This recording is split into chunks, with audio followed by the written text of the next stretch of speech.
Friends, అందరికీ నమస్కారం. Friends, ఇప్పుడైన వార్త ఈ నెల 12న ఏపీ బంద్ వివరాలు వీడియోలో తెలుసుకుందాం. వీడియో పూర్తిగా చూడండి, అప్పుడే కంప్లీట్ ఇన్ఫర్మేషన్ అయితే తెలుస్తుంది. అలాగే ఇంకెవరైనా మన ఛానల్ సబ్స్క్రైబ్ చేసుకోకపోతే వెంటనే సబ్స్క్రైబ్ చేసుకోండి. ప్రభుత్వం నుంచి వచ్చే ముఖ్యమైన అప్డేట్స్ అన్ని మిస్ కాకుండా మీకు ముందుగానే తెలియచేయడం జరుగుతుంది. అలాగే వీడియోని ఒక లైక్ చేస్తే మరింత మందికి సమాచారం చేరుతుంది. వివరాల్లోకి అయితే వెళ్ళిపోదాం. 1/70 చట్టం సవరణ చేయాలన్న స్పీకర్ అయ్యన్న పాత్రుడు వ్యాఖ్యలపై ఈ నెల 12న మన్యం బంద్ ప్రకటించింది ఆదివాసీ జేఏసీ.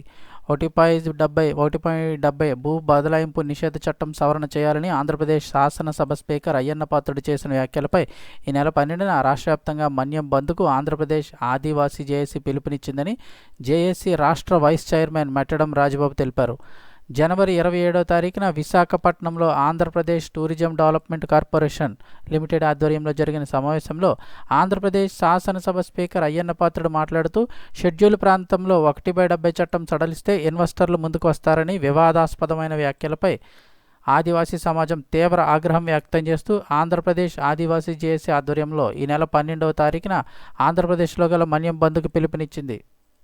భూ బదలాయింపు నిషేధ చట్టం సవరిస్తే షెడ్యూల్ ప్రాంతం పూర్తిగా నాశనమవుతుందని, చట్టం ఉన్నప్పుడే అమలు చేయకపోవడంతో ఉల్లంఘన జరుగుతోందని, ఇక చట్టమే సవరిస్తే మన్యానికి అధోగతేనని, ఆదివాసీల పోరాటాలతో భూ బదలాయింపు నిషేధ చట్టం 1917లో బ్రిటిష్ ప్రభుత్వం హయాంలోనే వచ్చిందని, స్వాతంత్ర్యం అనంతరం 1959, 1970ల్లో మరిన్ని సవరణలు చేసి చట్టం కఠినతరం చేశారు.